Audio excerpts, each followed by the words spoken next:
Okay, back in another day here. I got my head off here, got it all reassembled. So, so it looks like all assembled up. Almost no cracks in it. Not too many anyway. Head gasket surface doesn't leak either. All that good stuff. So I got my heavy duty springs in here. This will clear 675 lift. So it'll take a lot. So there's the little dinky exhaust port. A little bit smaller exhaust intake port there. So there's my hand, reference it. Alright, here's my rockers over here. These are ground in a radius with hard facing so they don't wear. So you can see the angle they're cut out a little bit in there. And I run a little bit of a shim in here. It's only about that thick, about 3/16 think. That compensates for the valve geometry issues when you run those really high lifts. It also gives you, these valves are sunk so far that when you weld the tips up here, you move them out a little bit, it gives you actually more rocker ratio, so it picks up the rocker arm ratio a little bit. Gives you even more lift. So instead of getting 630 lift, I get 675 lift. So, alright, so all that has to go in there. So I'm going to go ahead and just use a gasket and sealer. That's that crap, everybody wants to know what I use. So, I just seal this up with this and bolt the box down. And then I'll go get this ready to put onto the motor. So, alright, that's what it looks like all together, more or less. So, I'll show it looks like it box on it. Okay, we're getting ready to go ahead and assemble the top end back onto the motor here. So, I got the head all assembled up here. Got the rocker box all in there. Got the cylinder all cleaned out. Honed it to the size for the piston here. So, there's the finish in there. Damn light stays on. You see how it reflects the zip gun back there. Nice and shiny. Looks like a mirror in there. You can see the hole marks in there too. So how fine it is. Nice fine finish.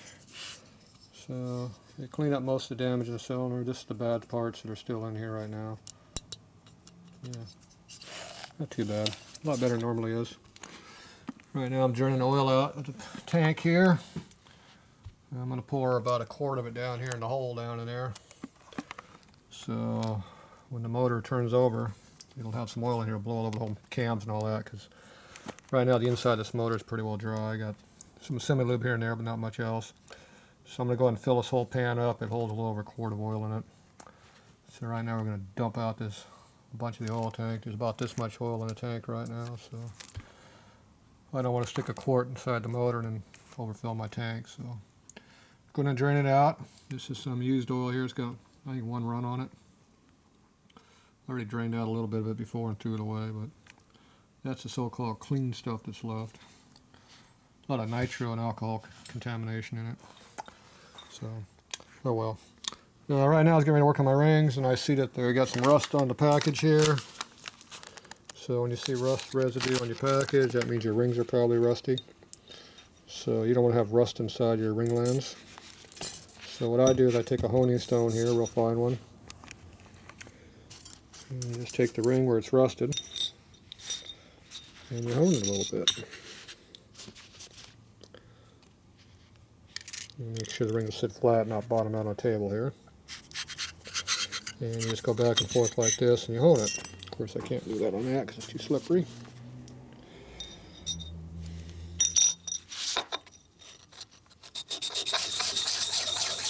Kind of a two-handed job here, but you go back and forth like that, and eventually you'll knock this rust down here and get it broken away.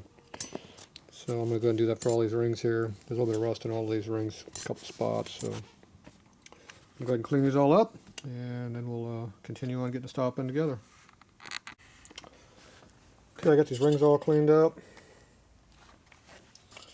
So see how there's no more rust on them. Nice and smooth. Check the end gaps on them, plenty. So those are ready to go together. We got the clip here stuck in the piston now, right there. So that's ready to go. Got the pin in there. And I got the oil up inside of here. So you can see down in there, the crank is now in the oil down there. See how it comes up with fresh oil on the flywheels? So that's what you want to make sure. So we got oil in there. Also got oil on the rod there, so those bearings are nice and lubricated. So now as soon as that motor starts turning over, it's going to flood oil over into here. The cam chest, it's going to lubricate it really nicely. You don't have to worry about any of that stuff running dry. It's a really high RPM motor, so it makes a big difference because this thing spins 5,000 RPM like it's idling, so it doesn't do anything. So you got to make sure you got oil in there. Makes the parts live better. Okay, I'm going to go ahead and put this together. We're going to do it off video, so let's just see when it's back together now.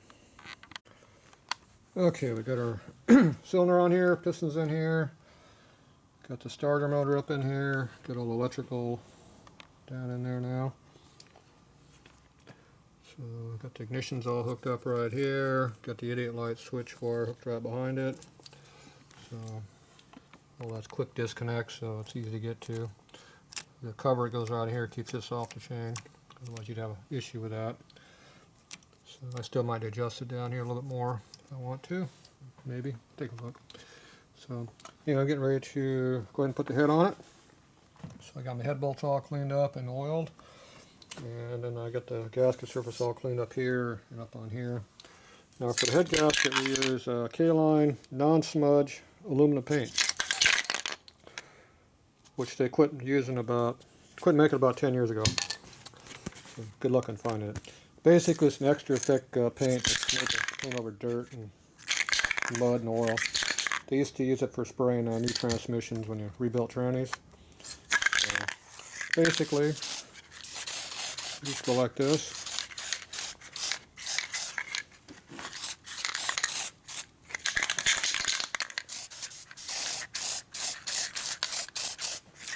I've never been used in a while. It's extra thick. It's even better. Better head gasket sealing. You can tell it's never been done before. So. Now we don't worry about the overspray on the piston, it'll make no difference. And the same in the combustion chamber. I've actually burned holes through pistons, still had that paint laying in there. Alright, after you get done with the screwing up that, you go ahead and drop this thing down the hole a little bit. Then you come up there and wipe off the excess paint with your rag right here, being very careful not to wipe it off the part you want to seal against, which in this case is that top ring there.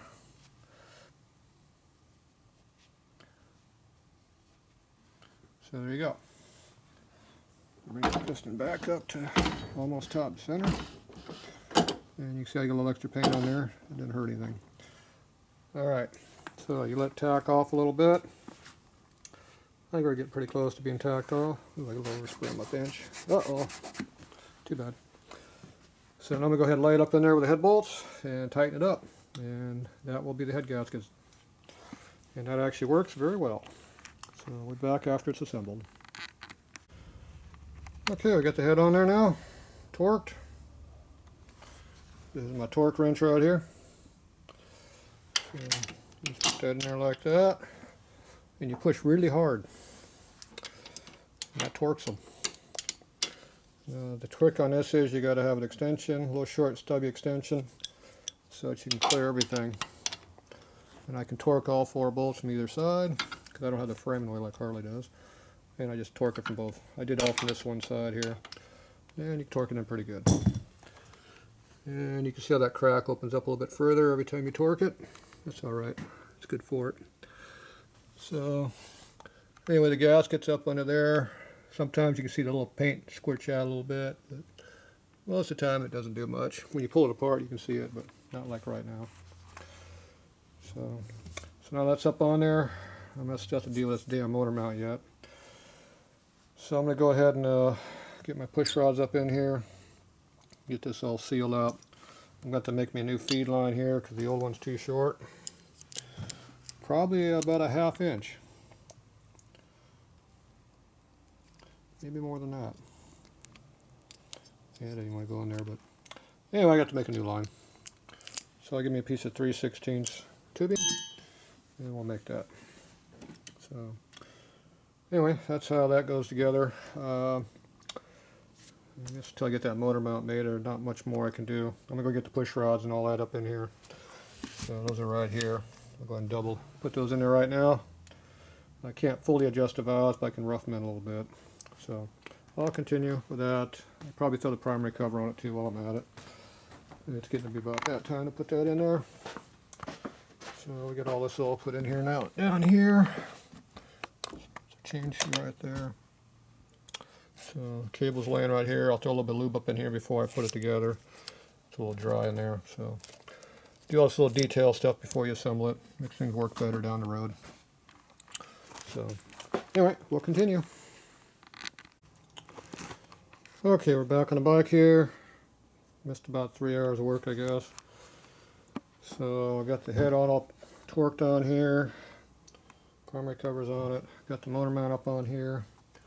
I wound up cutting it off right here, re-welding it back in, and got to where it works fairly close. So the bolt's a little bent, so it's good in one spot. It's tight. Gets tight like right there, but if you bend it to where the bolt fits, there, it fits good right there. So anyway, that's all mounted now. I'll torque that on down. I'll get the valves in there and adjust them. I got to put the plate on top of the motor here, cap it off yet. So I got the shifter all hooked up here now. So I haven't hooked the battery up yet. We'll wait before we put power to it. Ooh, I even cleaned the wheel a little bit every time I touched it. Look at that. So over here, we've got our chain all mounted up in here. A little bit tight, but good enough for now. So the push rods are in here because I was doing the welding, but I got to do the final adjustments on these once I get this tightened up here, just in case they move slightly. So I'll do that here pretty quick. Do that next probably. And I can get my carburetor all hung up on here, get all the nitrous system unplugged up in there. So this big wad of shit right here goes where the motor goes. Now all of these lines on here have to be remade because none of them are going to match up.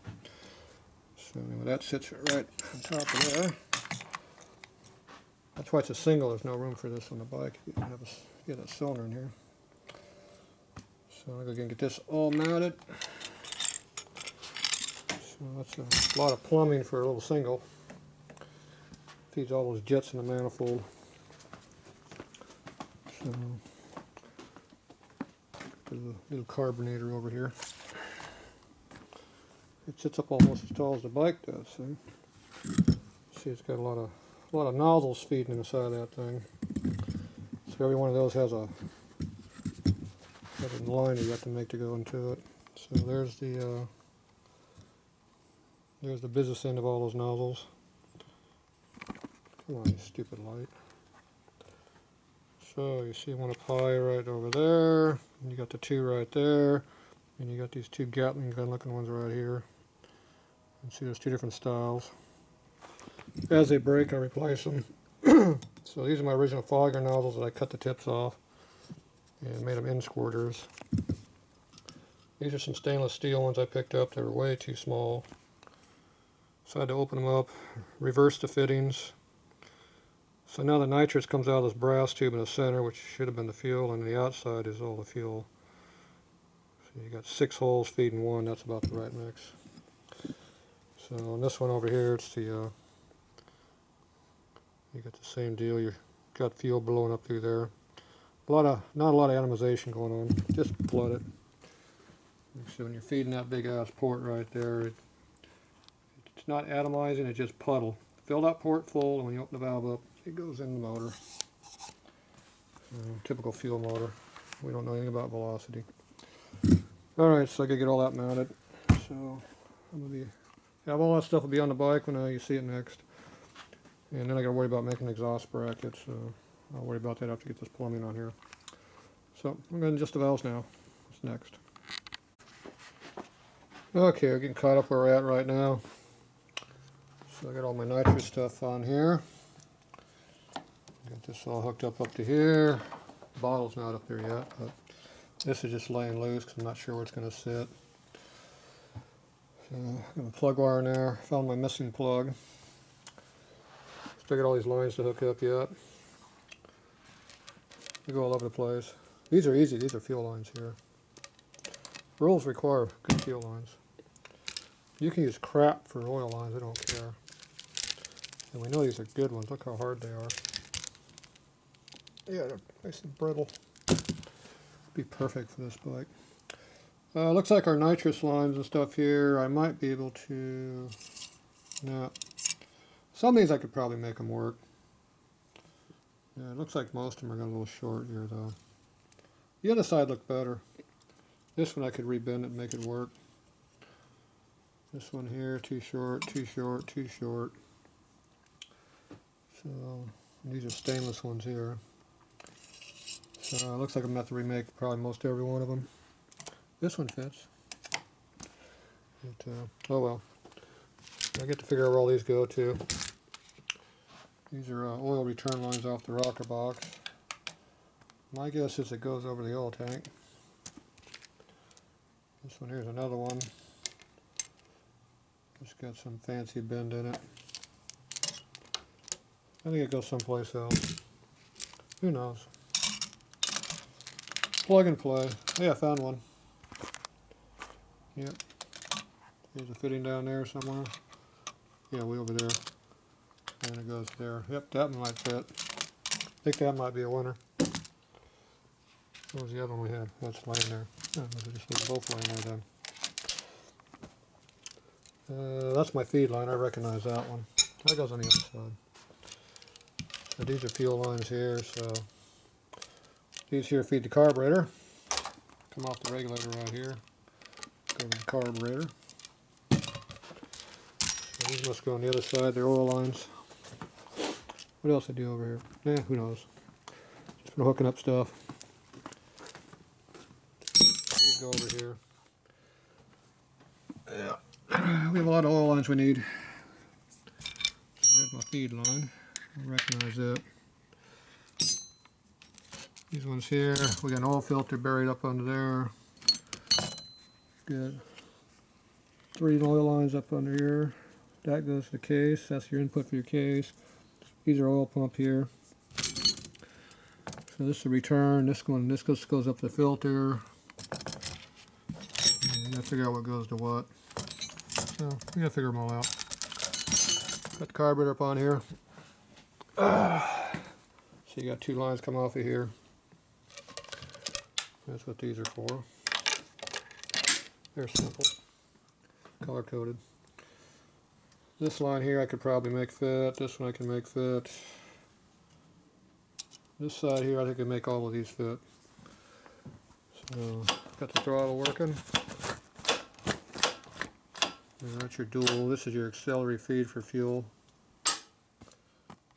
Throttle activated. Might have to turn it up now that we're on nitro.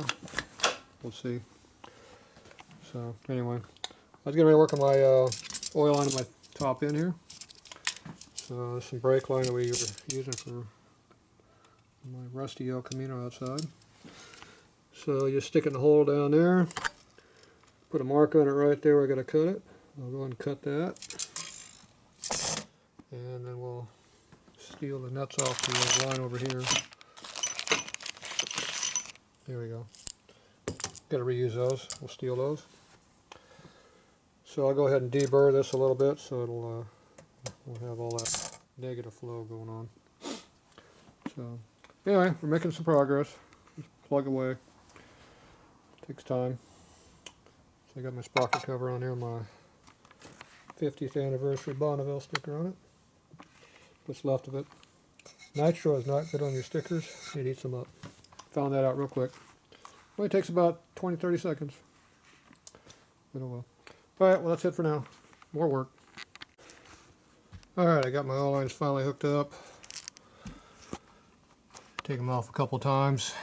Things are very, very old and very hard. And do not fit very well. Hopefully they don't leak any. So we're going to let them sit overnight.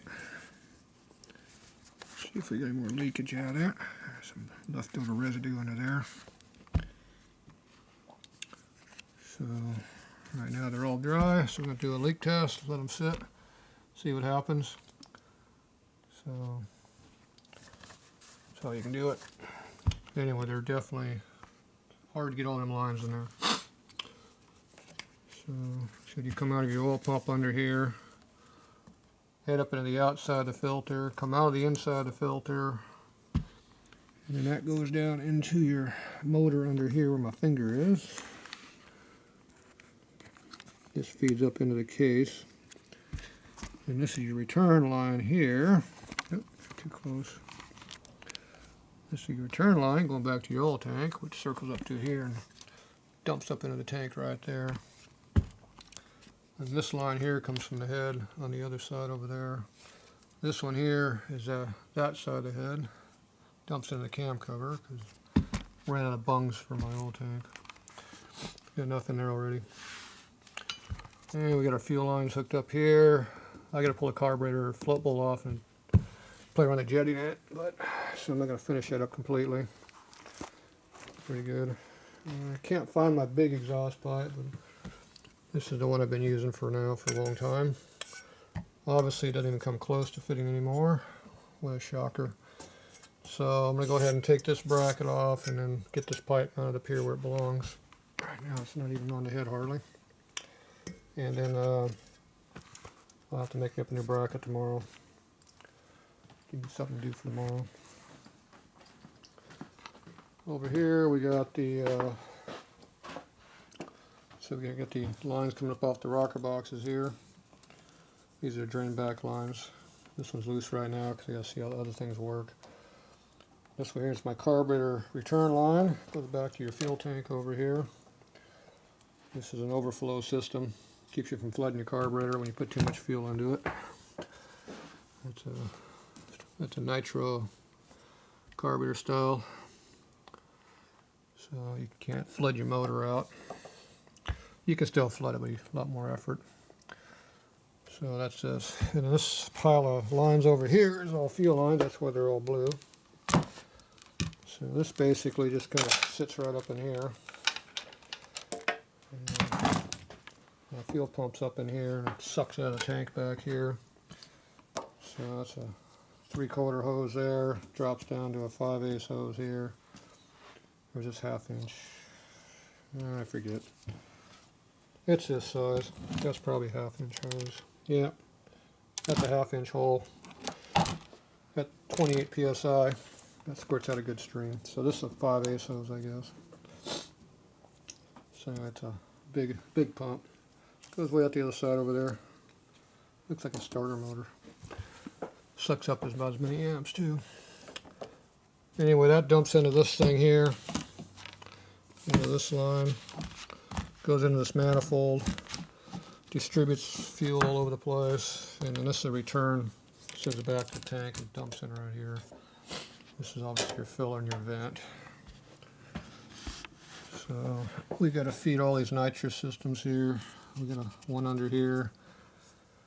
Got 2 right here. There's another one feeding all over the place. So you got 4 different fuel lines that we're feeding. So quite a few. This one here goes to the carburetor here. This is another 1/2 inch line. Goes in this regulator and splits out to 2 3/8 lines. This drops me down to about 5.5 psi, which is what feeds the carb. So, a lot of fuel volume. Alright, now we're about done for the night. Getting late again. There's my ignition box. Didn't burn it up this time yet.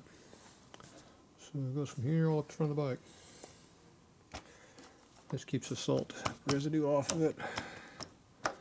Been to Bonneville a few times and no damage yet. Good sign. Alright, now we're getting late. It is now 2 o'clock. Time to go home. Get a couple hours sleep, get back here in the morning. So that's where we're at for now. We'll have to deal with all these fuel lines and nitrous lines tomorrow and exhaust pipe. After that, should be able to start it.